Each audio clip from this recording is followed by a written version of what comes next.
Happy October, everybody. This is the first waivers report for October. So as I had shared for last month, right, that we have entered the harvest portal, okay? And so my feeling on this was that the harvest portal, right, started on September 1st when Pluto re-entered the 29th degree of Capricorn.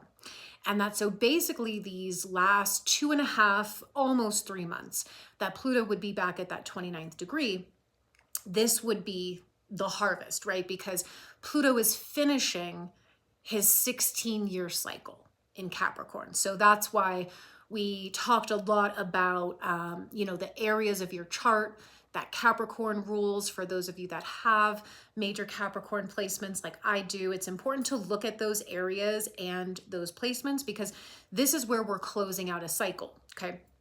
This is where we could anticipate the harvest. And as I explained, there are many different types of harvest. The harvest, well, first, let me backtrack just a minute before I get into that, because that's really the theme of October. But so the harvest portal began on September 1st. And this was going to take us into these like 3 phases of the portal. So September was phase 1, and that was the karmic closure portion, right? So the idea with September was we cannot truly receive our harvest, which can either be lessons or blessings, okay, unless we first close out karmic cycles, right? So in a way, September was almost like the final revealing and releasing, right? And we saw a lot that got revealed in September, whether that was in global news, disclosure, that full moon lunar eclipse in Pisces that we had on September 17th was a huge turning point, because that eclipse was actually giving us the prequel, or the, as I was saying, the trailer to the movie that is 2025, because in January we're going to have the North Node enter Pisces and the South Node enter Virgo. And so we will enter eclipses in both Pisces and Virgo. So that full moon lunar eclipse in Pisces was like the prequel. We got to see like, this is kind of the trailer to the movie that we're about to enter. And there was a lot of revealing, a lot of revelations during that time. So we saw that with like Diddy's arrest, right? That was one revelation, revealing of sorts. We've also seen so much more come to light, right? So we did a lot of releasing in September. We specifically focused, like in our Eclipse Detox seminar, was about quite literally purging and detoxing the body, the emotional body, the mental body, and the physical space, right? We were basically tying up loose ends, okay? So whatever we couldn't see clearly before, like maybe we needed some perspective, which perspective is going to be a big topic moving forward, because Pisces and its ruler Neptune is really all about perspective. That we can really easily shift frequencies and we can totally shift reality based on our perception and our perspective of things. And Pisces basically relates to the highest perspective. It's the total zoomed out perspective of kind of seeing everything through Source's eyes, through Source's lens, right? Which is above duality. So it's the art of being able to see the higher meaning of things, right? And this is how we kind of transcend suffering, which was a huge part of the Piscean era, the 27,000 year age of Pisces, which was the Kali Yuga, the age of darkness, right? Was quite literally about that. It was about suffering in many ways, but we are starting to realize as we close out the Piscean age and we're coming into this nodal axis, is our perspective.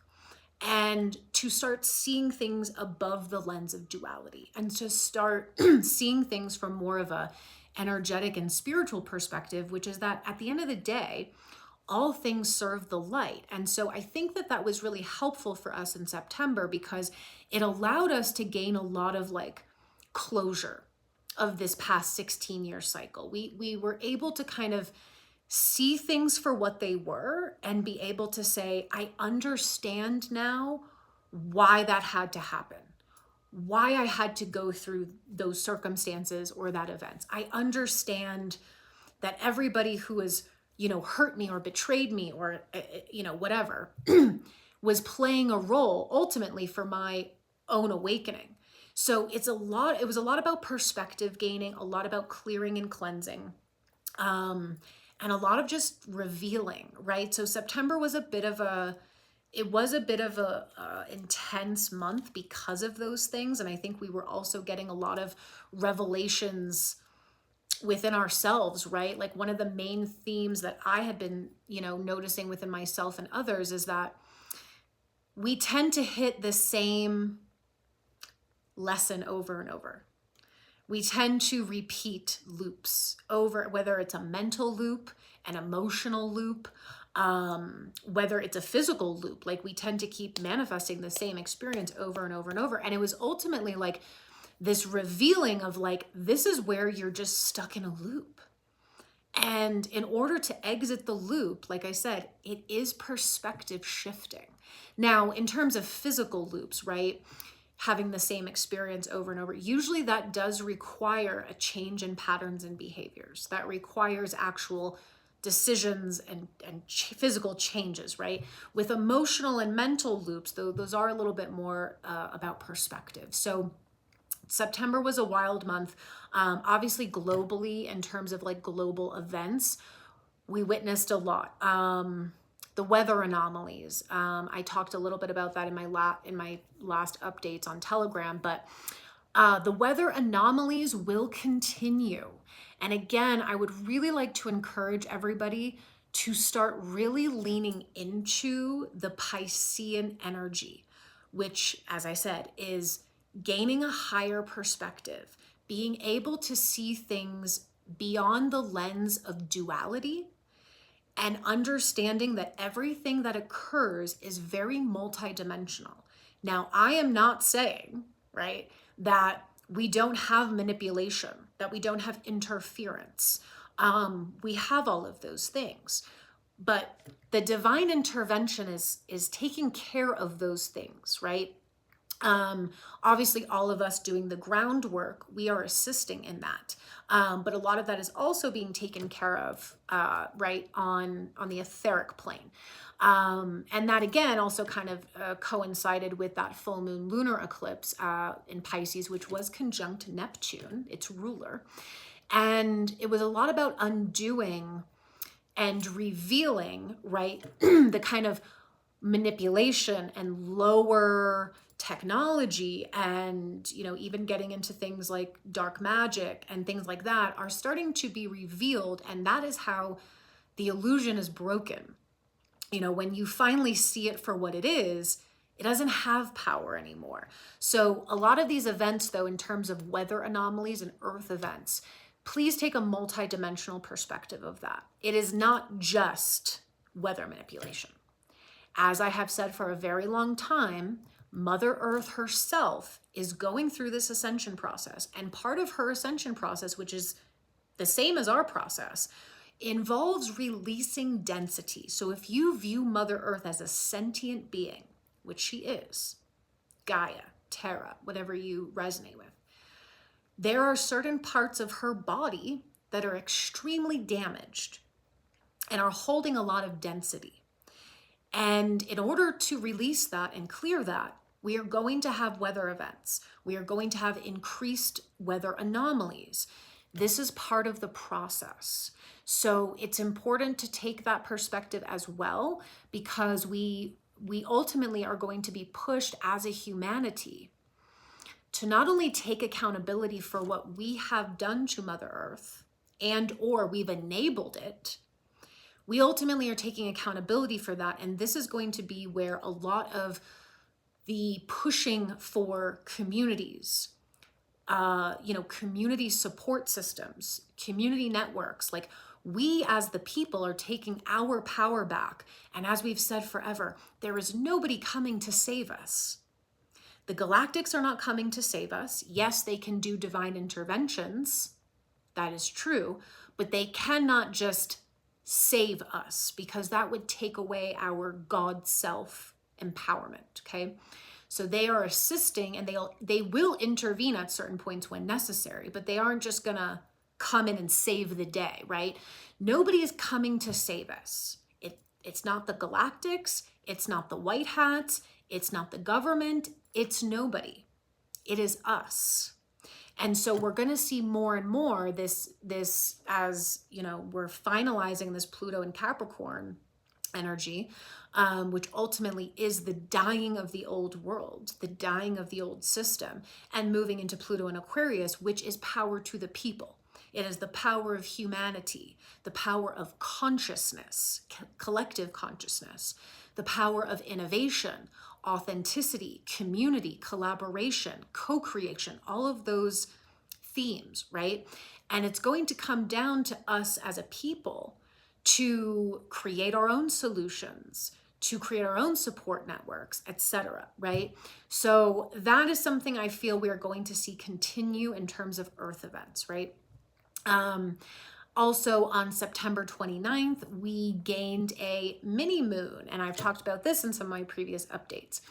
As it has been shared, you know, they, scientists, whatever we call them, have been sharing that we would get a second mini moon, which is really an asteroid, which is from a belt that's out between Mars and Jupiter.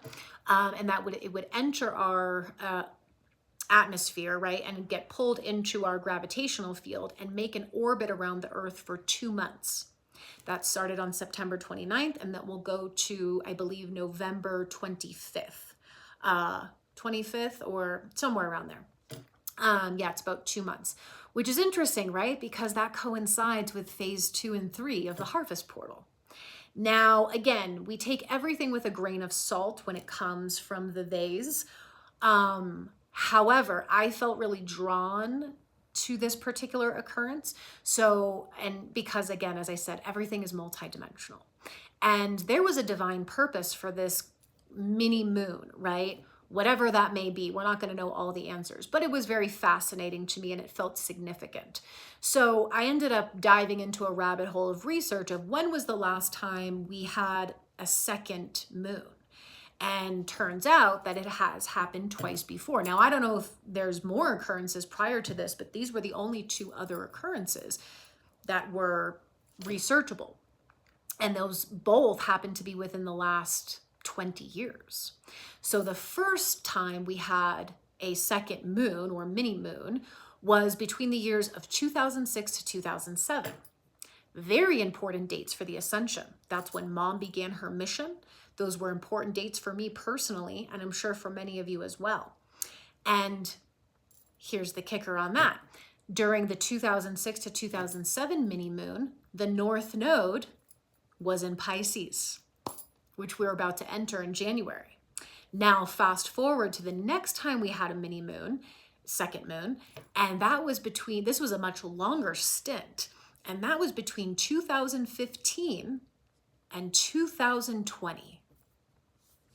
Very critical years for the ascension, critical years for this team, critical years for Mom.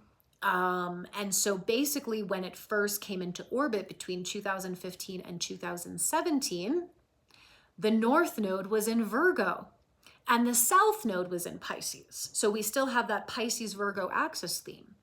And then from 2017 to early 2020, we had the North Node in Leo and the South Node in Aquarius, okay? And that is going to be the nodal axis that we enter in 2026. So I found that all super fascinating. Again, I don't know exactly how it's going to affect us, but I feel it's significant. So let's dive into October now, right? Okay, so the theme of October is phase 2 of the harvest portal, which is the receiving of the harvest, okay? Now, receiving of the harvest, as I've talked about, there are 2 ways to receive a harvest. the idea of a harvest, right? If we just think about, right, bring it back to basics. When we think about growing food, planting, right? Planting season, harvest season. You reap what you sow. It's really quite simple. And that's a big reason why harvest season falls during Libra season. Shout out to all my fellow Libras. Because Libra is the scales. The whole motto of Libra is quite literally, you get what you give. And I know that all Libra placements understand that deeply. Everything is an exchange. Everything must be an equal energy exchange. You cannot receive what you haven't given, and you cannot reap what you haven't sown. So it's this idea of the balancing of the scales. It is like, this is where you get the the manifestation or the reflection of what you've sown, what you've given, and what you have embodied. That is the true nature of equal energy exchange, right? Because yes, you can plant seeds, meaning you can put out intentions, and you can, you know, have goals and things like that that you're striving towards and working towards. And you can also be giving, right, to others as well. But if you are embodying low frequencies, you can't ultimately reap the harvest. Like, it's got to have those three factors. It's what you've sown, it's what you've given, and it's what you've embodied. And that is what we're going to see this month. It is the reaping of the harvest. And so it's exciting in the sense that this isn't a scary kind of thing. This is just, energy is neutral. Everything is neutral. So people will receive blessings for the things that they have worked on, what you've transformed, what you've accomplished physically, energetically, the cycles we're completing, right, with Capricorn. So there's a lot of harvest to be reaped. There's a lot of blessings to be received, I think, for everybody. And then there's also lessons. And those who are going to reap more of the lessons are going to be those that they just didn't learn. They didn't learn the lesson. They didn't, you know, they didn't get it. They didn't understand the assignment, right? So we're going to see a little bit of that all over the place. And also I want to say that don't have any attachments to what the blessings look like, because that's also a way to block it. Like, sometimes there are blessings in disguise, right? Sometimes there are things that seem like lessons and they actually are blessings. So, you know, just take that for what it's worth, of just don't have any expectations about it. But this is going to be a very critical month. Now, starting out the month hot on October 2nd, tomorrow, we have the new moon solar eclipse in Libra. This is going to be the final eclipse of the year, so I'm already anticipating it's going to be pretty strong. Libra is justice. Libra is the scales.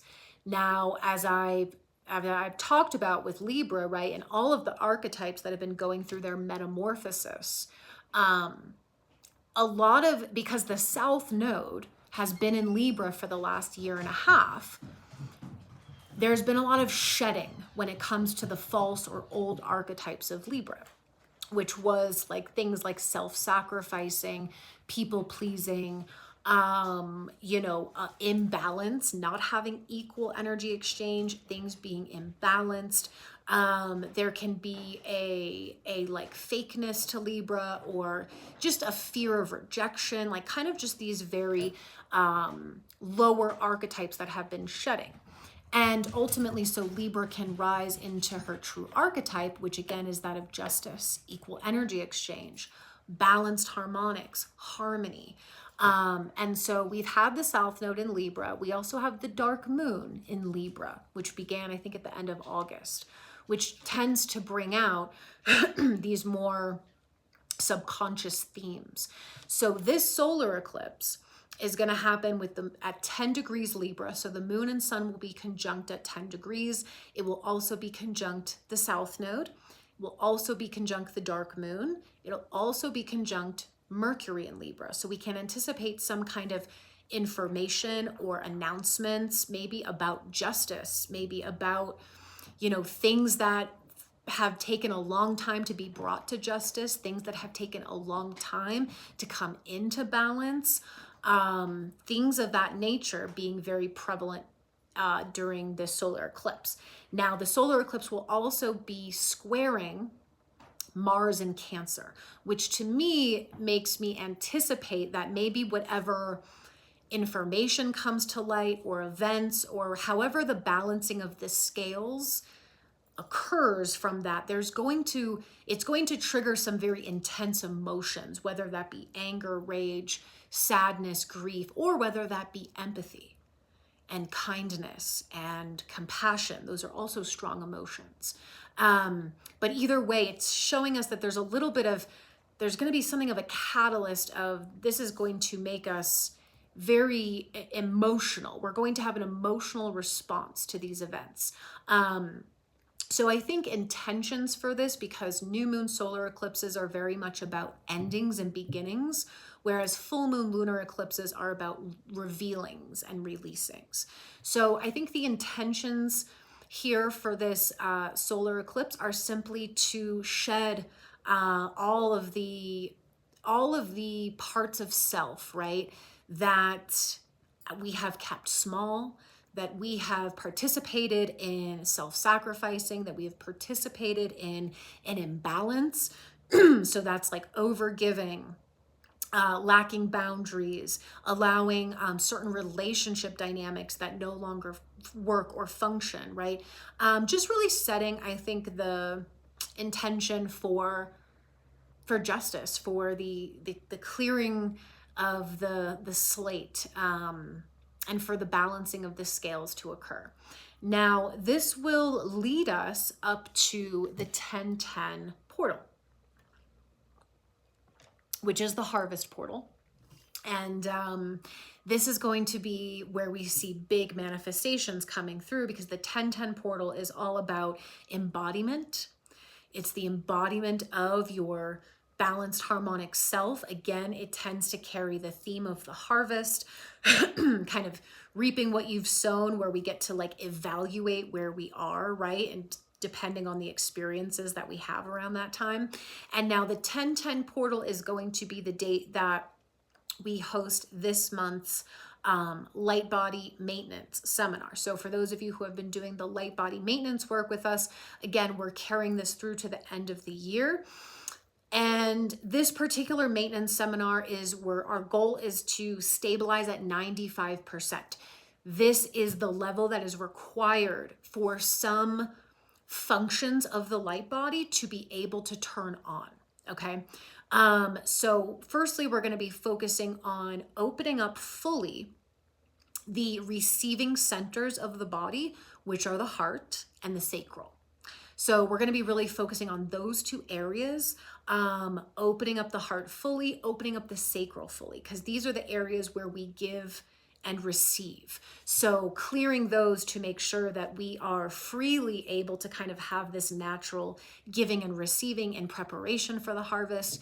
And again, we're going to be focusing also on talking about the equal energy exchange paradigm, which is part of the New Earth paradigm. It coincides with the Libra archetype. And again, those two chakra centers, the heart and the sacral, basically to be anchored into the equal energy exchange paradigm, which is what New Earth will function off of. This also ties into what people talk about the QFS, or like Nasara, as I've always been adamant about saying. The QFS is a completely frequency-based system. There's nothing physical about it. So the QFS will be what we operate on in New Earth, which is based on the equal energy exchange paradigm. You get what you give. That is exactly how it's going to work. And also frequency based, in terms of you can only receive as much abundance as you can embody frequency wise. Also, the QFS is divinely intelligent, so it has to do with, you're not going to receive more than you need. That's also part of the energetic kind of contract there, things like that. So this is really in preparation for 2025, because we're going to be talking a lot about 2025, probably in like November, December, because that is where the paradigm really starts shifting. We have all the outer planet shifting signs, so it's going to be a very, very pivotal year. So in preparation for that, we're going to start with the light body maintenance seminar, getting to that 95 stabilization, talking about the equal energy exchange paradigm system. So how the light bodies are going to give and receive and exchange in that system. And this will again also be able to turn on some of the functions of the light body that can't be activated until we reach that level of stabilization. So a lot of our gifts and our like personal magic will be able to be activated when we hit that stabilization. So for those of you that would like to join that light body maintenance seminar for this month, that is up on the site if you want to RSVP. Now, the next important date for October is going to be the full moon in Aries, which is not an eclipse per se, even though, as I mentioned, it was kind of a weird glitch that we had last month where we should have had a full moon eclipse in Aries, a full moon lunar eclipse, because we have not had one in this lunar cycle. It's a weird thing that occurred because in this last year and a half with the North Node in Aries and the South Node in Libra, we've had a ton of new moon solar eclipses in Aries, but not a full moon lunar eclipse in Aries, which I thought was really interesting. So this is a full moon. I don't know if we'll really get an eclipse per se from it, but this will be conjunct Chiron in Aries. And as you guys might know, Chiron is about healing our internal wounds. And we've had Chiron in Aries since 2018. And so this has been a 7-year or 6-year process for humanity of healing our wounds around the archetype of Aries, which is about self-empowerment, embodying the God self. Right? Aries is all about the self. It's about empowerment, sovereignty, our ability to believe in ourselves, and also our ability to be fearless, to take inspired action, to follow our personal destinies. It's the art of doing, believing in ourselves, taking risks, leaps of faith, and doing what we came here to do. So that's interesting for that to be conjunct Chiron. I think it's a full healing type of moment. I think it's a full kind of God self type of moment where we're just releasing any wounds that have kept us small, that have kept us in fear, that have kept us from moving forward and again, doing the things we came here to do.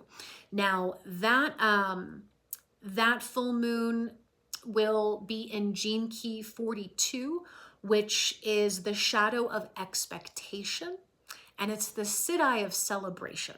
So again, this is a month to let go of all your expectations, and ultimately just it's that perspective shift to celebrate whatever you receive, because either way it's a lesson or a blessing, which is ultimately the same thing. And of course, then we will end the month on Halloween. We have a new moon in Scorpio. The veil will be very, very thin. I think that'll be a really, really powerful time to kind of set new intentions around our transformations. And again, Scorpio deals with power as well. Now, on that full moon in Aries on October 17th, we will be hosting the Masterclass. So the Galactics have shared that we are going to begin a new series of seminars, at least through the end of the year and probably into 2025. And this will be the Masterclass seminars. Now, I'll have more information also in November because we are feeling into doing some sort of working with people in a small group as well, like kind of having regular meetings with people who are interested in really like diving more into this work and really mastering it. But I'll get to that when the full download of that comes through. But for October, we were guided to host the first master class. And so basically the idea here is that many of you, as I've been saying, first wavers are stepping into an entirely new role. all first wavers are being called into a more advanced level of service. This can look very different from what you've been doing previously, or it can look similar, but it's going to be at a higher level. Basically, we need first wavers to move up. We need them to move up into higher, more advanced levels of service to humanity, to the divine plan. Because a lot of what is going to unfold is going to start being tumultuous, intense. It's going to be an all hands on deck situation very soon. So we want as many people who are not only guided to this, but are prepared to do this. So I would recommend that for those of you who are guided to participate in the master class and classes to come, is to make sure that you have done the proper preparation work for this type of learning, meaning that you know that you have been doing the ego death work, you have been doing the self-love work, you have been doing the transformational work, and the energetic work up until this point. Like, I wouldn't recommend, if you have not been doing that work consistently for at least the past 9 months to a year, then I would start really diving into that if this is something you feel very called to, because we're going to be doing more fast paced and kind of higher level teachings, which I know a lot of you have asked for. So I feel it is the right time to start doing that. So basically what we're going to do for this particular first masterclass is we're going to give an overview of what the series of seminars is going to cover, which is going to be a deeper level of understanding about the ego. It's a necessary requirement to be doing higher level work. You have to deeply understand how the ego works, how to identify the frequencies in yourself and others, and how to transform these. And because a lot of first wavers also, you have to realize that you will be taking on programmings for the collective as well. It is higher level transformation work. So we're going to dive deeper into that. We're also going to be going over briefly training on really how to navigate what we would call the darker energies, to really understand them on a more in-depth level, understand how it interferes with us, how it can hijack us, especially through the thought system and through the emotional body. And then basically this would be how to neutralize those energies. So this will be to neutralize it for yourself personally, but also how to neutralize this for the planet. Again, we need more people working at this type of level so that we can really accelerate. We have this very potent window. That's what the Galactics have been saying. This harvest portal from September 1st to November 19th is a very potent window for us to push this thing over the edge, to push the tipping point, right, if you will. So we would like to go ahead and get a head start on that. And then finally, we will be talking about just higher levels of energy work, planetary work, etheric work, those type of things. And so we will be focusing on clearing personal fields to make sure that your channel is always clear and how to consistently do that. We will also be walking everyone in the class through how to establish connections with your personal galactic team, your angel team and your galactic team. It's very important. You must establish your team so that you can have constant contact and communication with them, because it's an essential part of the work. And then finally, we will be opening at the end of the class. We would like feedback from everybody, just in terms of any suggestions on topics, curriculum, questions that you guys have been, wanting to learn more about, topics you want to learn more about, things like that, so we can develop this curriculum for this series based on also what you guys want to learn, right? So that'll be on the 17th. If you guys would like to sign up for that masterclass, it also is up on the site for RSVP. And then of course, if any of you need one-on-one assistance through sessions, you can feel free to book that. If you're looking for just a general session, we have the Ascension session. That's really just for questions and answers and just kind of going over whatever it is that you want to focus on. The light body sessions are going to be obviously very specific to going through your light body blueprint, guiding you to know how to clear blockages, to healing the light body yourself, and to identifying where there are pockets of density and getting to that emotional root cause so that that can be removed. And Faith is doing all of those light body one-on-one sessions. And then finally, of course, the destiny activation sessions. I will continue for a limited time because I feel this is when it's most relevant. And this, of course, is going to be going over where you're completing your karmic cycle, which is Capricorn, where in your chart that falls, completing your karmic contracts, which are our Saturn placements, and really activating our destiny contracts, which are your North Node, and kind of looking at your South Node, North Node dynamic and how to best shift into that destiny. So that is what we have going on for the month of October. But happy harvest season, everybody. Love you guys, and I'll be back soon.